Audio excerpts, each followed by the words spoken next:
afternoon, Greensboro! Good afternoon, Greensboro! For those of you that I can't see and those of you that you can, I am Ashton Clemens, a very proud state representative that represents North and Northeast Greensboro, and we are excited to welcome Beto to the greatest city in North Carolina, Greensboro, North Carolina. In Greensboro, we know just what is at stake in this election. We know how one angry state legislature can take away the power of thousands of people in our community. But we also know how to roll up our sleeves and fight back for the democracy that we deserve here in our state.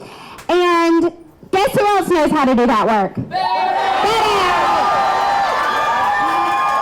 Beto O'Rourke was on El Paso City Council where he worked to support transportation, to invest in our neighborhoods. He worked in El Paso to ensure same-sex partners could access health care that worked for this city. And he held a town hall every week because he believes in the power of people's voices. Beto O'Rourke then served in Congress where he worked in investing in health care, supporting our veterans. And he did all of it by knocking thousands of doors himself, which I know many of people here have done here in North Carolina. So he then ran for Senate, where he went to 254 counties in the state of Texas. He raised record-breaking money without taking a single dollar from PACs and increased voter turnout 500%. So I am excited that we have all these great Democratic candidates because our democracy is better when we have more voices at the table. With that said, today we get to welcome one of the most passionate and committed people running, Beto O'Rourke.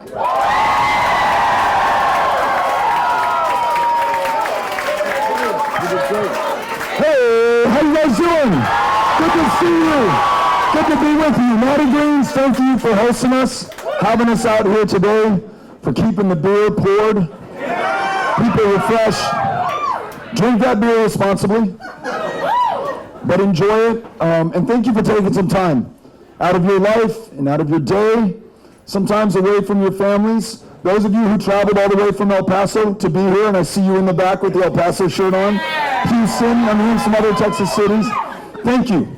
This is our first visit to Greensboro, and what an honor. What an honor to be welcomed by Representative Clemens and her 7-year-old daughter, Letty, who's a reminder of my 12-year-old son, Ulysses, my 10-year-old daughter, Molly, our 8-year-old, just a year older than Letty, Henry, all of whom I miss terribly, but for each of whom we're running this race, making sure that their future, and whether it is a future defined by their opportunity to participate in this economy, the ability to work with their fellow El Pasoans, their fellow Texans, their fellow Americans who may not have the same immigration status that they do now, but if we band together, they will, dreamers made U.S. citizens able to contribute to their full potential to the success of this country.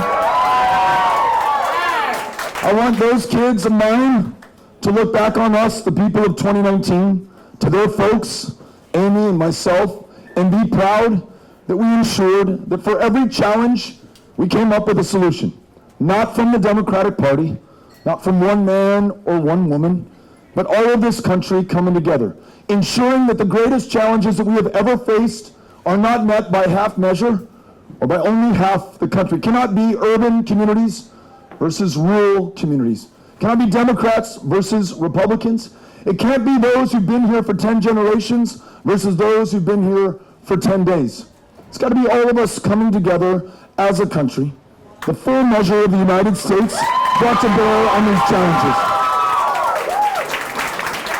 Not denigrating or demeaning or vilifying or putting each other down, but expecting the absolute best from each and every single one of us, knowing full well that we all want the responsibility and the accountability that comes with it for delivering at this defining moment of truth for our country. And so whether it is immigration, whether it is healthcare, ensuring that we have guaranteed, high-quality, universal care for every American, meaning that in a country where there are millions who cannot see a doctor or afford their prescription medication, where we have too many dying of diabetes and the flu and curable cancers, in the year 2019, in the wealthiest, the most powerful country on the face of the planet, in the whole of human history, that does not lack for resources, but does for political will thus far, that we're going to ensure that every single one of us can see that primary care provider afford our medications in a country where one of the largest providers of mental health care services right now is the county jail system. To the point that our fellow Americans, our fellow human beings with schizophrenia, bipolar disorder, clinical depression, are so often getting arrested on purpose, throwing a chair through a window so they can get taken to the county jail, where they will be provided a meal, a roof over their heads, a shirt on their back, a prescription to the psychotropic medication that will make life bearable for them, if only temporarily, while we lose out on the opportunity cost, the potential of what they would have done in their life if only they had been well enough. We lose out on the $100 or $120 a night that it takes to keep someone locked up because they have nowhere else to go, in a country that imprisons more of its own than any other in the world per capita right now. For a fraction of that cost, we can ensure that universal health care also meant mental health care for everyone. Every single one of us. And then, in this country that is in the midst of a crisis of maternal mortality, 3 times as deadly for women of color, we also have to make sure that universal care means every woman makes her own decisions about her own body and has access to the care necessary to do that.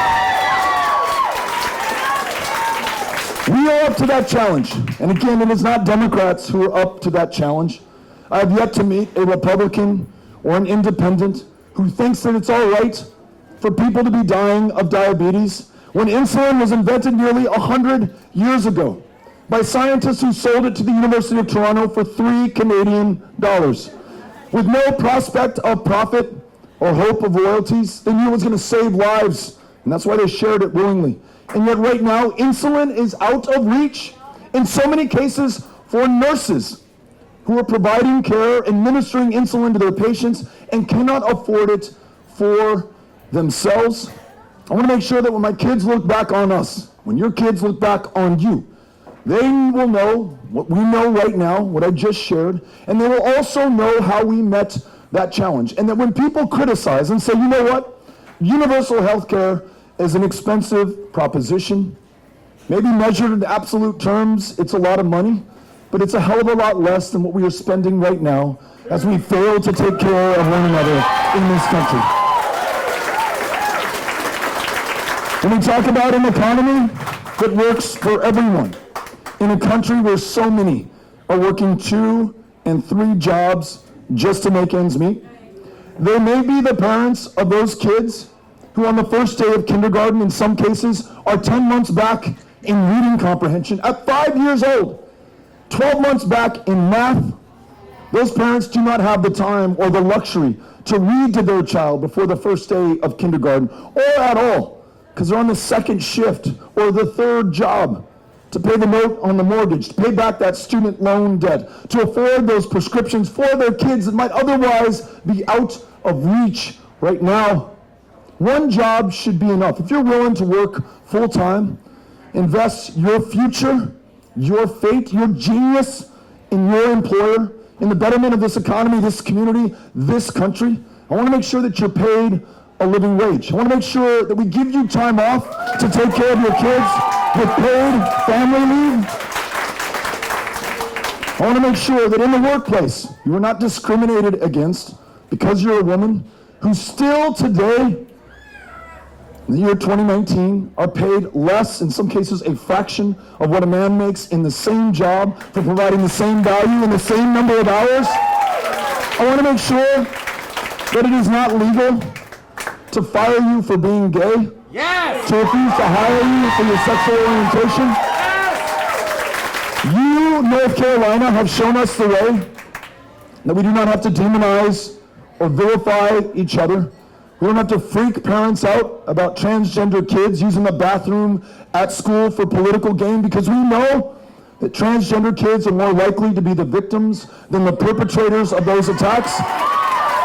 And you know, by correcting this injustice in your own state, not only do we bring back the NCAA, not only do we bring back investment, we are bringing back talent, human capital that would have gone elsewhere, that was going to other places, that now sees hope and promise and a future in this state. North Carolina, you have shown those of us in Texas, which debated a bathroom bill based on yours, that has one of the worst levels of voter participation, which has an outflow of talent that does not feel welcomed in our state.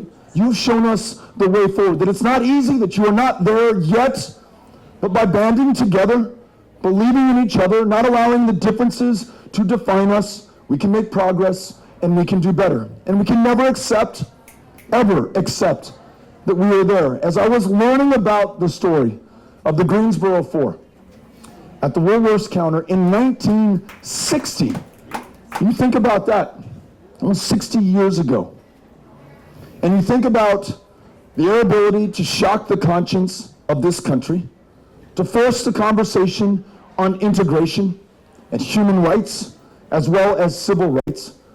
And some of us, perhaps those who look like me, would love to leave the conversation there. We've achieved what we were supposed to do. These are the victories that we can celebrate on Martin Luther King Jr. Day, and we can go on about our business. But in a community that boasts A&T, one of the proudest, one of the greatest, and the largest historically black colleges in the country, that is divided in two different congressional districts, both Republicans, who do not reflect the interests of the student body there. You understand that the gerrymandering, and let's call it what it is in Texas and North Carolina,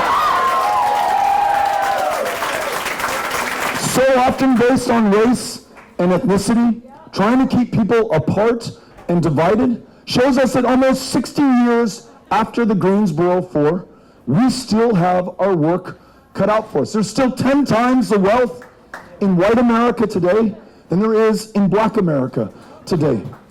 The disparity between white infant mortality and black infant mortality is greater now in 2019 than it was in 1850, 15 years before the abolition of slavery. That criminal justice system that I talked about earlier, the largest on the face of the planet, disproportionately comprised of people of color, so many arrested for nonviolent drug crimes, including possession of marijuana, which has been decriminalized or medicinalized or legalized in most states in this country. And we know that white people and black people and people from all different walks of life and races and ethnicities use marijuana at the same rate, but only some are more likely than others to be frisked, to be patted down, to be arrested, to serve time, to upon release from jail, be forced to check a box on every single employment application form going forward, saying that they have a conviction, making it less likely that they get the job. Only some now will not qualify for a federally backed student loan to pursue their higher education, their potential, their ability to contribute to our continued greatness as a country. Only some communities have been criminalized and suppressed and kept down, and we've got to acknowledge that. As hard a truth as it is for some of us to swallow, that is reality for so many in so many different parts of the country today. So how do we meet this? We meet these challenges by ensuring that it's one person, one vote in this country. We end gerrymandering in the United States of America. We get big money out of our politics, no PACs, no super PACs, no corporations, no lobbyists, all human beings who care about themselves and their families, the only ones at the table in the conversation, in the voting booth. same-day voter registration, and automatic voter registration. You turn 18, I want you registered to vote. I want to hear your voice, see your vote in this democracy.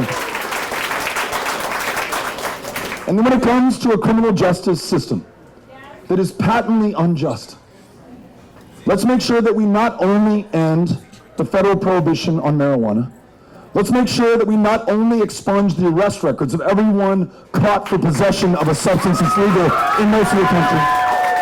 Let's also ensure that there is no profit motive to keep people locked up and for-profit prisons in this country. And then let's do this. Much harder work, much longer conversation, no easy answers to this. Let's confront the continuing legacy of slavery, of segregation, of Jim Crow, and of suppression in our economic life, in our criminal justice system, in healthcare, where we see those disparities not just in infant mortality, not just in maternal mortality, but across the board in communities of color. In everything that matters, we have two Americas right now functionally.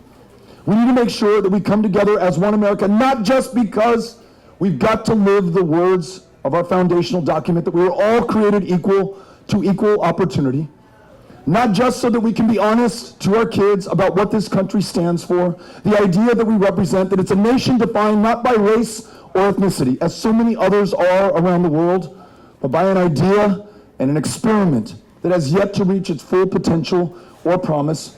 But because when we do, when every single one of us can contribute to our full potential, this country as a whole does better. There's more economic growth, there are more jobs, there's more participation in our democracy, more talent on display in our state legislature and in the halls of Congress. This country will be firing on all cylinders as soon as every single one of us has a chance to fully participate. And when you think about the greatest challenge of them all, we're going to need every single one of us. The scientists, if you will still listen to them. Yes. And for all of you who in 2017 and 2018, 300 years after the Enlightenment marched for science, thank you. You wouldn't think that we would have to do that in this country, but you did, and we are grateful, because we have a president today who rejects science. Rejects education. He can't say that.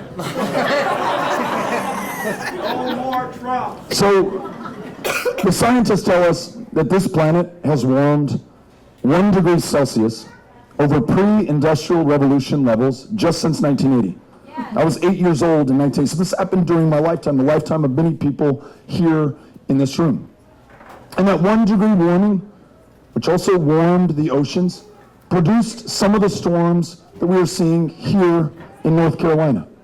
Matthew and then Florence, two 500-year floods produced within 2 years of each other. You should be good for 1,000 years, but you're not, because the scientists say these storms will become more frequent, more devastating, more deadly. In other words, they're going to take more human lives. Like the storms that we see in Texas, 58 inches of rain. It's the landfall record. Fell from the sky in 2017 in Houston, Texas. Flooded people out of their homes for the third time in 5 years. We've had 3 500-year floods in that period of time. Folks had not finished rebuilding from the last one before their homes were destroyed again, before the lives of those in their lives were lost. And this was not visited on us by God or by nature. It was our own omissions, our own excesses, and our own inaction in the face of the facts and the science. But those scientists say that we have 10 years left in which to get this right. If we warm 1 more degree Celsius, there are kids here, so I'm going to use the polite version of this. It is going to be a really bad future for them and for their kids and for the generations who will succeed them. 400,000 apprehensions at our southern border last year, and you know full well, a lot of them were kids, if they were lucky kids with their moms, leaving some of the most violent countries on the planet.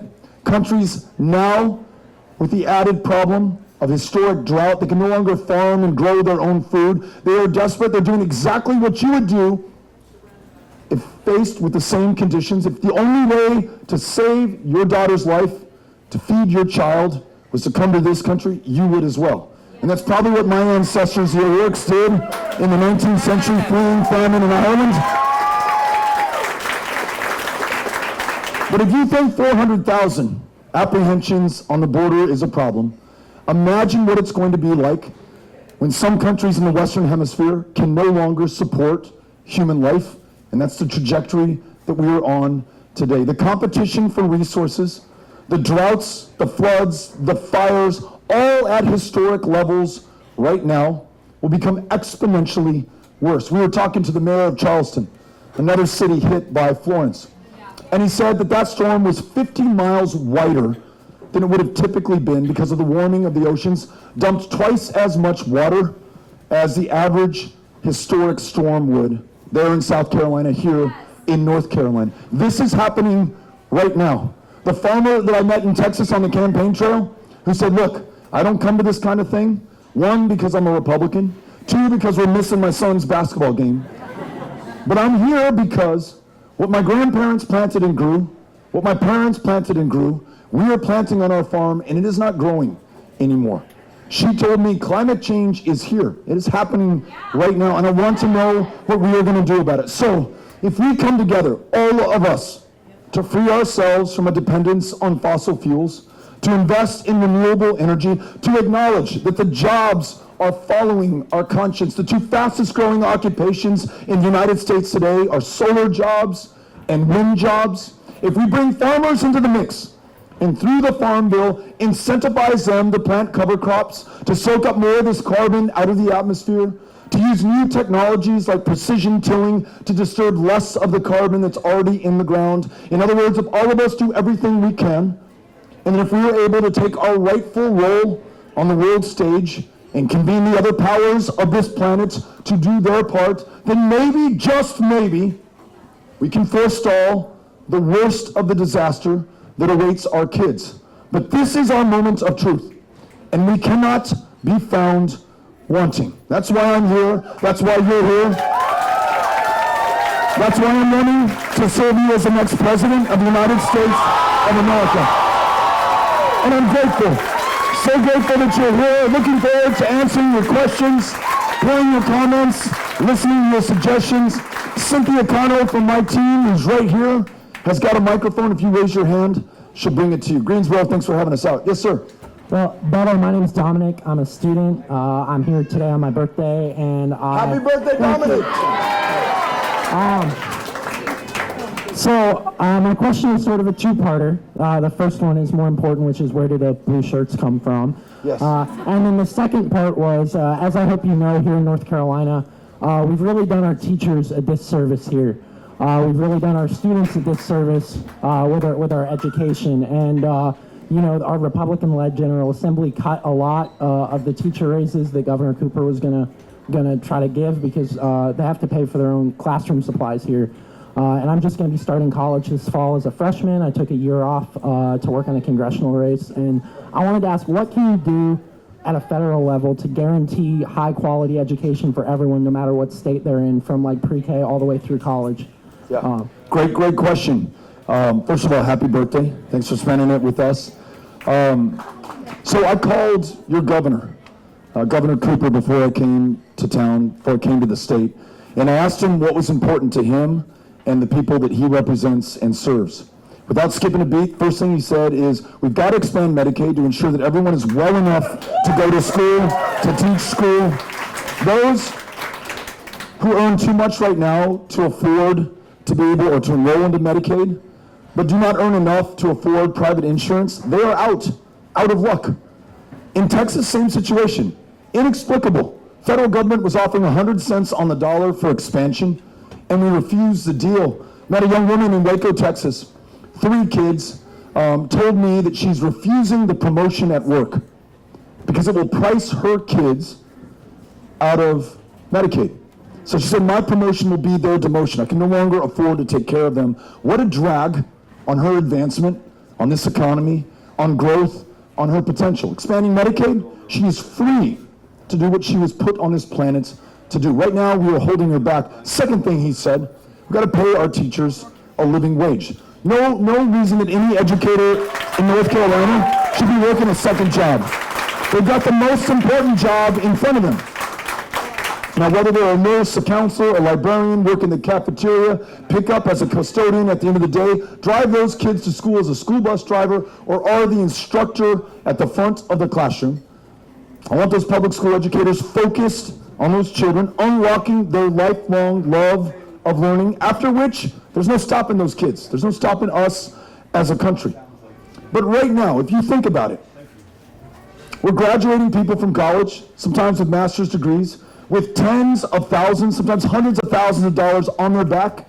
Cumulatively in this country, $1.5 trillion in outstanding student loan debt, with a default rate of about 10%. In other words, we are crushing people into the ground. They cannot pay this back. They cannot afford to be school teachers, to put food on the table, pay the note on the mortgage, and pay back that student loan debt that they have accrued. So in addition, out of us, to paying them more for their work in public education, if they're willing to commit their lives to public service, let's wipe clear and clean their debt so that they can focus on that classroom and those kids. Acknowledging that in the first grade and in kindergarten you have kids who are 10 and 12 months back in reading and in math. Let's start education universally at pre-K at 3 or 4 years old for every kid. Let's make the investment in our future. And then knowing that in that kindergarten classroom, if you're a child of color, you stand 5 times the likelihood of being disciplined or suspended or expelled. Let's also make sure that we recruit and retain more teachers who look like the students in front of them. I think that's a great challenge that we can meet as well. If we do that, if we invest in the next step, free community college, debt-free higher education, we're going to make sure that cost is not a barrier or an object to everyone being able to give back to their maximum capacity. That's what I want to make sure we do. Thank you. Appreciate it. The next I'm two going to the questions microphone by the door right here. These 2 questions are from folks that were waiting outside. Okay, thanks for coming in. Hi. Hey. As a former teacher who quit in complete exasperation, I have an idea. Hit me. I work here in Greensboro at the Office of Disability Adjudication and Review. I know a way to get a bunch of people jobs. Classroom monitors. You can be disabled. You can just sit in the class. You don't have to interrupt the teacher. You don't have to say a word. Let's get another adult in the classroom to keep it together with the discipline. That's why I quit. I couldn't hack it. Thank you for being here. Thanks for saying that. I'll tell you what. The solutions to the challenges that we face in our public school education system are going to be met with the solutions that come from teachers and educators. The boss is a lunatic. Well, I might put it differently, but we've got our work cut out for us. Yeah, we'll be respectful to everyone, but I want to answer the spirit of your question.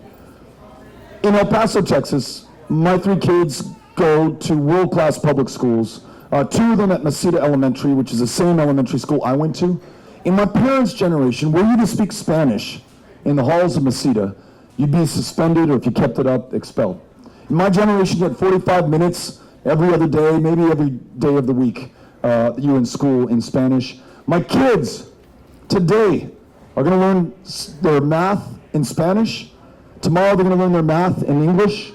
They have true all-day dual language education, making the most of the largest binational community in the hemisphere. Those are innovations from public school educators, bringing those ideas to the fore and changing for the better the quality of public school education in El Paso. So I want to make sure that we take your idea into consideration as well. Thank you for offering it and for being.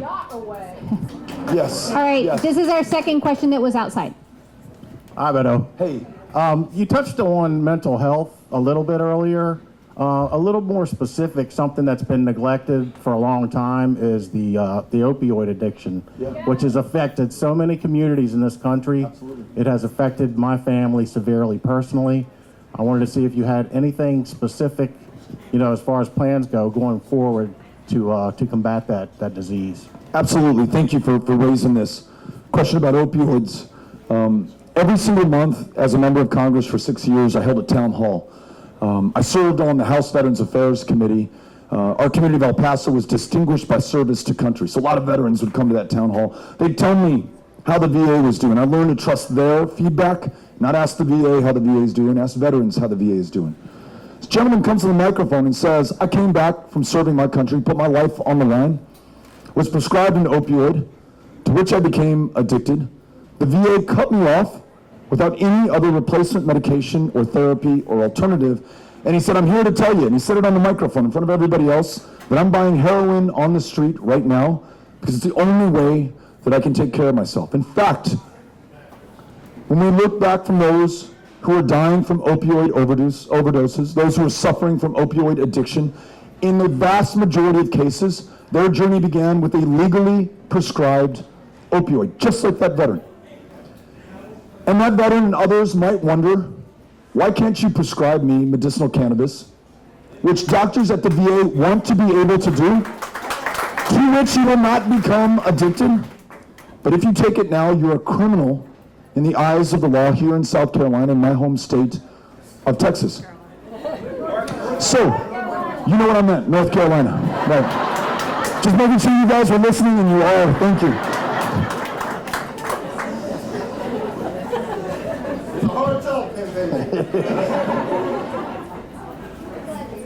Thank you.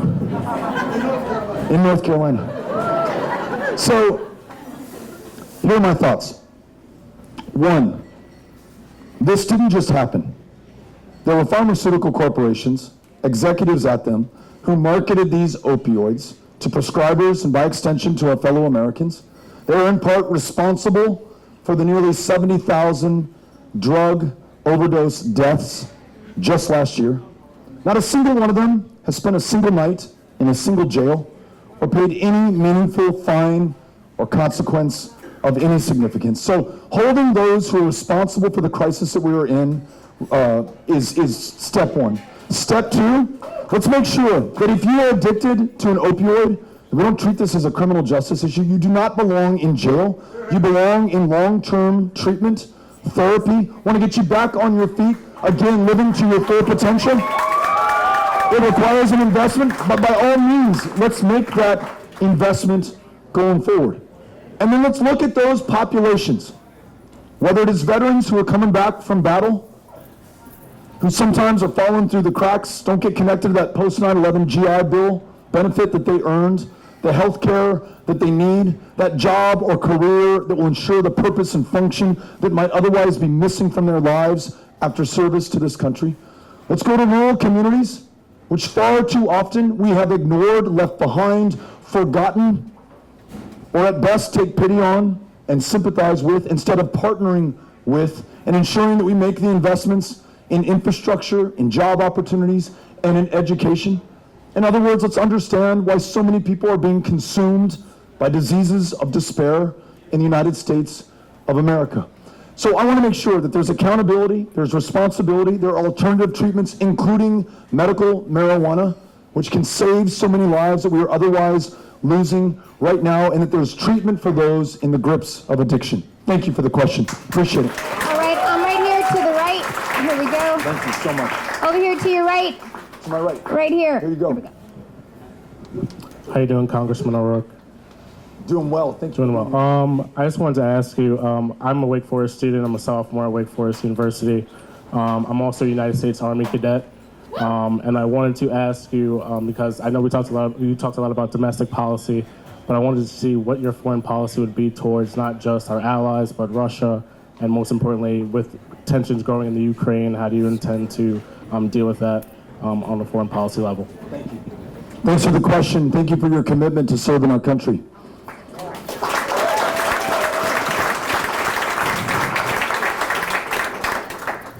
This is a great opportunity for the United States, for the next administration. Because where we are right now, when you look at our foreign policy, is one of the most desperate moments of our history. You have a president who has chosen dictators and strongmen, describes himself as having fallen in love with Kim Jong-un, a murderous dictator in North Korea, who has the blood of American citizens on his hands, including Otto Warmbier, who threatens our allies, our 30,000 service members stationed in and around Seoul in South Korea, and the continental United States with nuclear weapons that, despite this love affair, have not been diminished in number, nor in the capacity to be delivered here or anywhere else around the world. Sides with Vladimir Putin, and there's consensus in the intelligence community and across the aisle that he's responsible for attempting to undermine our elections in 2016, seeking to do so again in 2018, and will do so going forward until there's real cost and consequence for his interference and his actions. And yet on a stage in Helsinki, Finland, our president said he believed that man, not our intelligence community, not the United States, not us. He's turned his back on NATO, questioned an alliance of 29 countries. The only time the Mutual Defense Clause, Article 5, has been invoked was just once. When we were attacked on 9/11, 2001, every one of those countries had our back. Yet he wonders whether that makes sense anymore, inviting further aggression from Russia, not just in Georgia, not just in Crimea, not just in Ukraine, but everywhere around the world. Trump is a traitor. I want to make sure that we do everything we can to strengthen and bolster our alliances, some of them like NATO, forged in sacrifice and service going back 80 years to the greatest threat we had then faced, Nazi Germany, not just to our country, but to the Western democracies, and the 75 years that followed the end of World War II, those women and men who served in Korea, in Vietnam, in the first Gulf War, doing everything they could to make this world safe for democracy, and they have, jeopardized now by this president. So not only must we restore those alliances and those friendships, not only must we renew our trading relationships, because these tariffs and trade wars around the world affect our farmers and manufacturers, our workers, and our economy. We are the ones bearing the brunt of these policies. We must also convene the countries of the planet as the indispensable nation around challenges of climate change, nuclear proliferation, or these wars that we have been fighting in some instances for 28 years. Since 1991, when I was a high school senior, and George H.W. Bush first announced that we were going to Iraq. And we've been there every year through each successive presidential administration since. There tonight with no definition of victory, no strategy, no end in sight, no understanding of the cost and consequence. So far measured in thousands of lives and trillions of dollars. 18th year in Afghanistan and counting for a war that was declared in 2001 that became a blank check that underwrites not just our presence there, but in Syria, in Somalia, in Libya, in Yemen, just to name a few of the countries where we're at war tonight. U.S. service members' lives on the line, taking the lives of others in your name. So if we want to bring these wars to a conclusion, if we really want to honor your service and the service of those who have preceded you, we need to bring these wars to a close, bring these service members back home to our country, work with our allies, and in some cases our enemies, to bring about peaceful, nonviolent resolution to these crises.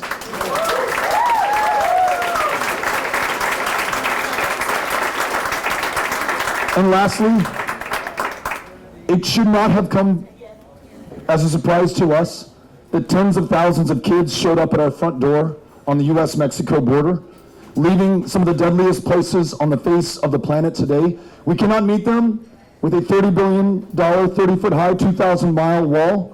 We cannot only meet them with our asylum laws, though we must in the interim. We must meet that challenge with investment in the Northern Triangle countries of Central America, reducing violence there so those kids and their parents do not have to come here. That's a foreign policy opportunity as well. Thank you again. All right, I'm over here. Got you. And I know there are so many hands up. Thank you guys. I'm going to do my very best to get to as many as I can. Thank you, Cynthia. Hi, I'm She's Sam. telling me to give you shorter answers, and I will. Thank you. Hi, my name is Sam. It's nice to meet you. Nice to meet you. I'm a first-generation college graduate. I went back to school as a single parent of 3. I double majored. I did all of the things I was supposed to do. I worked my butt off. I've got three kids that'll be starting college in the next 4 years. I still have $50,000 in loans. I have no way to help them. And I know you talked a little bit about education going forward, but what about that outstanding student debt that so many of us are buried under right now? Yeah. Great question, and thank you for sharing your story as a way to illustrate the challenge. We were in a small town in Texas during the Senate campaign, and I remember we were talking about healthcare, and I talked about Medicaid expansion, and the woman who had asked the question interrupted me. She said, you know what, hold it right there, Beto. Even if you expanded Medicaid, and I qualified, there's no one in this community that takes Medicaid or Medicare. Before she could finish, another gentleman stood up, and he said, actually, I'm a doctor, I take Medicaid and Medicare, and even if you don't have insurance, I'd be happy to help you.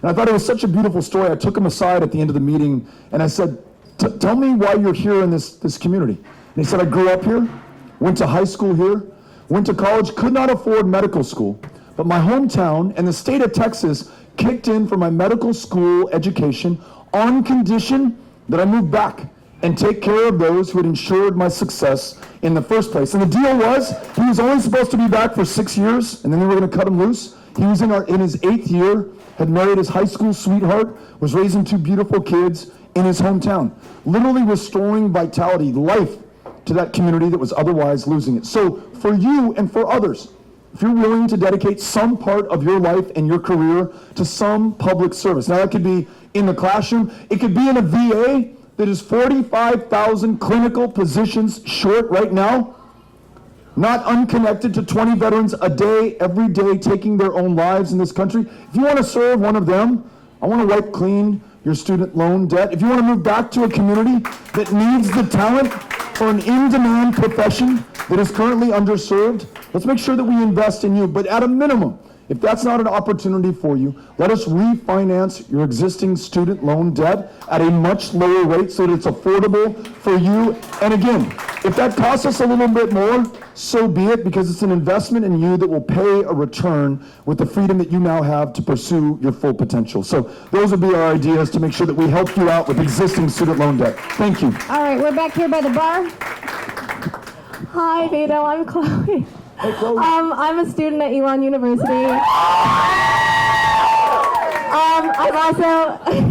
I'm a future educator, and I actually recently just visited a juvenile justice system in South Carolina.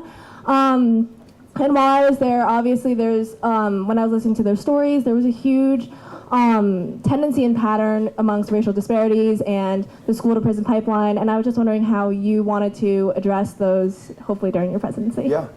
So first of all, just as you did, let's call out what is happening. That schoolhouse to jailhouse pipeline doesn't begin in high school, it begins in kindergarten, where we set expectations for kids based on their differences in ethnicity and race, compounded by some kids not having the ability for a parent to read to them or to take care of them because they're working too many jobs all at the same time. So talk about an intersection of race, of economic challenges, of healthcare challenges sometimes. You know, there's a program instituted by one of your former governors of North Carolina, Jim Hunt. This Smart Start program, where he wanted to make sure we were making investments in kids at 3, 4, 5 years old. And again, same principle applies. An investment up front is going to guarantee a massive return over the long haul. More likely to graduate from high school, attend college, earn more over the course of your life, stay out of the criminal justice system. So making the investment in schools, in teachers, in kids, in healthcare, but also confronting the fact that it's not just our criminal justice system. It's not just our system of healthcare. It's not just our system of education. Really, our country has gross disparities in opportunity and outcomes depending on race. And there are structural, institutionalized reasons for that. And until we talk about it, we are never going to change it. So thank you for making the effort to go visit some of those who are on the receiving end of this broken system, and for standing up for them and making sure that we get it right going forward. Thank you. Very grateful. Appreciate it.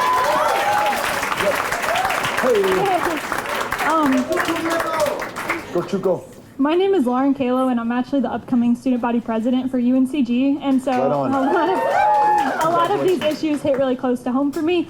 And so one of them that all of us, 17 schools, have been trying to address in the UNC system is the new voter ID bill. because it really limits the college student vote. And so right now we're trying to push for them to allow voter IDs to be like the college IDs to be a form of voter ID for this bill. And so basically, like, just a two-part question, but.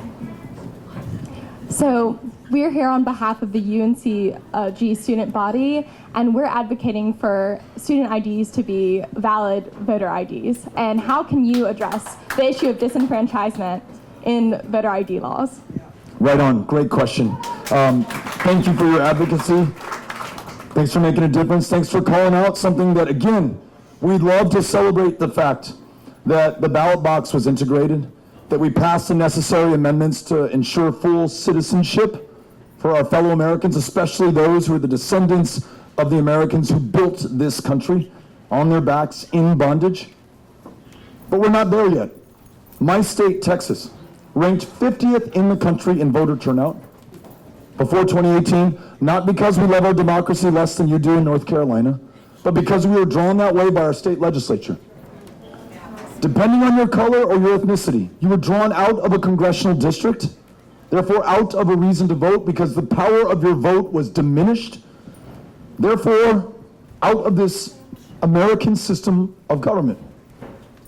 So you go back to the 1920s in Texas, an all-white Democratic primary, and in Texas, like South Carolina, the Democratic Party was government.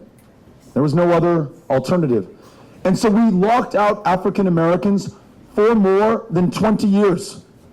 The guy who fought, one of our fellow El Pasoans, Dr. Lawrence Nixon, to integrate the ballot box, took his case to the Supreme Court twice. It was not until 1944, first took it in 1924, that he was allowed to vote. And yet in Texas, we still have a challenge of being able to access it, compounded by the fact that in Texas, you can use your license to carry a firearm to prove who you are at the ballot box under our voter ID laws, but you cannot use your student ID at the University of Texas at El Paso to prove who you are at the ballot box. It's very clear who we want to vote and who we would rather not vote going forward. So the way to meet this challenge, which is a way that this country tried to do so after being galvanized by the Greensboro 4, the Friendship 9 in Rock Hill, South Carolina, others who were willing to take their lives into their hands and lose their lives in the fight for civil rights. What came of that ultimately was a Voting Rights Act signed into law by Lyndon Baines Johnson, a Voting Rights Act that has been diminished in power, in scope, in strength by the Supreme Court that we have today. And so this country calls for a new Voting Rights Act that will not allow for voter ID laws that keep people out of the ballot box. A Voting Rights Act that will not allow for discrimination based on race or ethnicity or any other difference. And then we have to meet that not just by defending our gains, but by advancing even further. Same-day voter registration, automatic voter registration. So you turn 18, doesn't matter, you're registered to vote and ready to go. These are the kind of changes that we need. So we're going to be following your lead. Best of luck. Suerte. Thank you. All right, right behind you by the bar. And again, always at the bar, Connor. I know, I'm sorry. And I'm so sorry, guys. I only have time for 2 more. Thank you for coming, sir. This is a question about health care. Yeah. You spoke clearly about universal health care. My question is, what about the current private health care insurance companies that are so powerful? I'm old enough to remember how they completely blocked President Clinton's movement for universal health care when there was a wave of support for that, and yet the health insurance companies killed that. They are powerful players, and I'm curious what you're going to do about that, and if they stay as part of the picture, rather than be abolished effectively, how are we going to avoid having a two-tier healthcare system? Because the countries with which I'm familiar that have kept private healthcare as an option have universal healthcare, but end up de facto with healthcare for the poor and healthcare for the wealthy. Yeah. So A, how do you get past these companies to get universal healthcare in? And B, what do you then do with them afterwards? Yeah, great question. You know, trying to explain the otherwise inexplicable. Why, given the fact that we buy prescription medications for Medicare beneficiaries, Medicaid beneficiaries, VA, military retirees, federal employees, why are prescription drug costs among, if not the highest on the planet? Why do we not use our leverage to drive down the cost? Why do we not allow you to purchase drugs from Canada, legal drugs, prescription drugs, or Mexico, or some other country? It is because we have members of Congress and entire institutions, like the House and the Senate, that are captured and corrupted by those who can buy access and outcomes. It's one of the reasons that I don't take a dime of PAC money from anybody, whether it's a healthcare company, an insurance provider, or anybody, because we don't want a conflict of interest, and we do not want the appearance of a conflict of interest. And it can also help explain the compromises that we saw in a great advancement, the Affordable Care Act, that ensured that millions more of our fellow Americans could be covered, could see a doctor, and yet it left the insurance companies with far too much control. The drug companies, including Purdue Pharma, who we talked about earlier with the opioid crisis, with far too much power. So here's the best path that I can think of going forward. Following your governor's lead, begin by expanding Medicaid in those states that have not. Bring down the cost of premiums, the size of deductibles, the expense of prescription medications. Use the full bargaining power of Medicare, or allow you to buy overseas if that is better for you and your family. If you choose to stay within employer-sponsored insurance, either as a small business owner or as an employee, because that works for your family and you like the network that you're in, so be it. We want you to be good. However, if you have no insurance, we will automatically enroll you in Medicare. And if you do not like the private insurance that you have right now, because you cannot afford it right now, because you don't have the money to pay the copay on your prescription, you can't bridge that deductible, then you too can enroll in Medicare. And if we invest, to answer your question, how we meet the challenge of a potential two-tiered system, if we invest in Medicare so that it becomes the provider or insurer of choice, then over time people will choose to migrate from employer-sponsored insurance plans. There's a name for this right now based on a bill introduced by Jan Schakowsky of Illinois, Rosa DeLauro of Connecticut, called Medicare for America. It is the surest, and I believe the quickest way for us to get to guaranteed, high-quality, universal health care. So thank you for the question. Appreciate it.